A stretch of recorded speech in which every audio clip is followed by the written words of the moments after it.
Thank you very much, Ambassador. What is your position as Canada about human rights situation in Iran?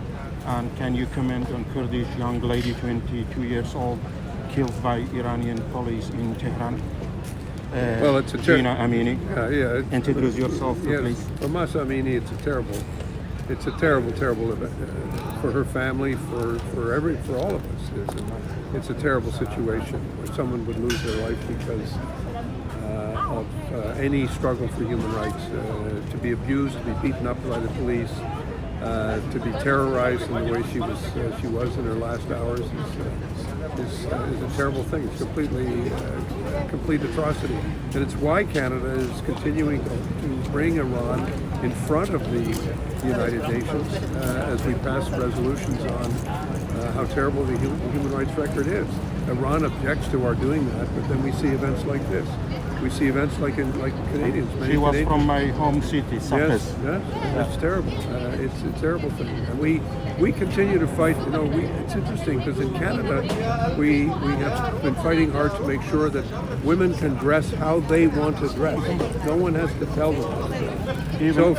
So if somebody wants to wear a hijab, we say fine, you can wear a hijab. But in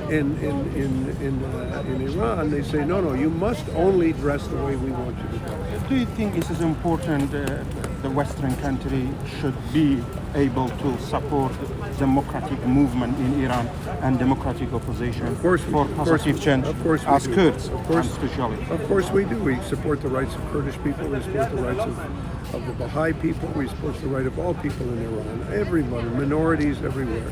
It's important to remember that democracy is not just about supporting the majority. Democracy is about supporting minorities. And that's something we believe in very strongly. Thank you very, very much. And we know you are representative, Canada representative to United Nations. My name is Bob Ray. I represent Canada at the United Nations.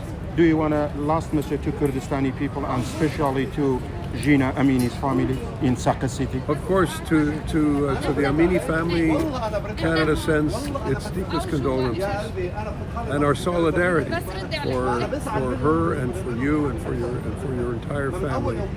As you go through this terrible loss, we are with you and we will continue to fight for democracy. And others, Kurdish people died by Iranian regime or peacefully demonstration. Any people, if it's Kurdish people, if it's Azeri people, if it's Baha'i people, whoever it is, we continue to support the rights of people to live in freedom, in their own way, in their own language, in their own culture, in their own country. Thank you very much. This is Mr. Kurd in front of the United Nations at the 77th meeting of the UN.